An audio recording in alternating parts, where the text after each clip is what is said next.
আমার কাছে ফোন আইছে, ইকরাম ইকরাম রে, ওই ইকরামের আম্মা, ইকরাম রে তোর যে দুস্থ তারে কত ভাত বাইরে খাওয়াইছি রে, সাফিতলা বাজারও যে দোহার তে তো মারা গেছে।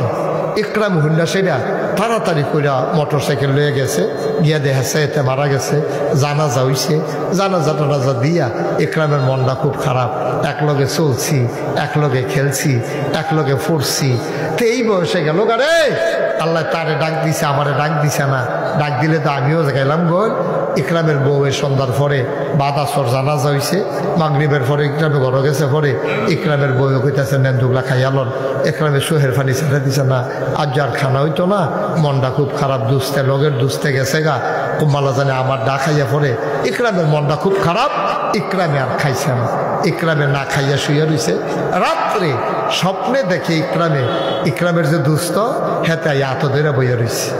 ডাক দিয়া কবা, ইকরাম আমারে ডাক দিয়া লাইছে, তোমারে ডাক দিছে না। যদি তোমারে ডাক দিত আমার জায়গার তো তুমিও ফইরা যাইতা। একরাম রে, ও একরাম ঘুমা ঘুমা ঘুমা, আমার খবর কুদ্দুর লইলি না। এই কনকনে ঠান্ডার ভিতরে তিনটা মার্কিন চাদর গায়ে বুদিয়া রে, মাটির কবরে আমি কেমনে রইলাম। তুই দিয়া হত্যা রইছ, তুই না আমার দুস্থ আসলি, কেমনে তুই আইয়া শুইয়া রইলি, কুদুর খবরও দি রইলি না। স্বপ্নে ইকরাম সব দেখতে আছে, কইছে ভাই কবর দইর হবে। আইলে টের ফাইবা কি জিনিস, তিনটা মার্কিন চাদর, মাটির কবর, থরথরাইয়া কাঁপতে আসি। কতক্ষণ আগুন দেয়, কতক্ষণ সাংঘাতিক ঠান্ডা দেয়। আমি তো বড় কষ্টে আছি রে ইকরাম। একরামে ফাল দিয়া ঘুমেতে উঠছে, কপালও গাম জন্মা রইছে, মলা মলা হুগাই গেছে গা। তাড়াতাড়ি পানি খাইয়া চিন্তা বইয়া বইয়া চিন্তা করতে আছে, কি দেখলাম কি দেখলাম কি দেখলাম। আমি ডাক পাইছি না রে, ডাক পাইলে তো আমিও এই লাশ হইয়া যাইতাম। আমার এই বিছানার বদলে আমি কবরে থাকতাম। ইকরামের কই যায় আর মানে না, হুদুদি ট্যাপ ট্যাপ করে পানি পড়তে আছে।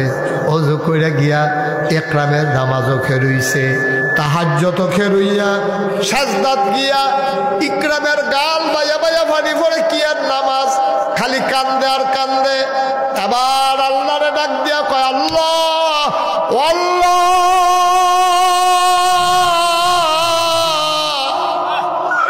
দুস্তের জায়গায় যদি আমার নাম নাই তো আমিও তো কবরে থাকতাম। তুমি যে আমার সুযোগ দিছ, আমারে নিছো না, আমার দুস্তের তো লইয়া গেছো গা। আল্লাহ আল্লাহ ও আল্লাহ, আমি যেহেতু সুযোগ পাইছি, আমি তোমার কাছে মাফ চাই, আমারে মাফ করে দাও। দোস্তের কবরটাও জান্নাত বানাই দাও, এটার নাম হইল তওবা।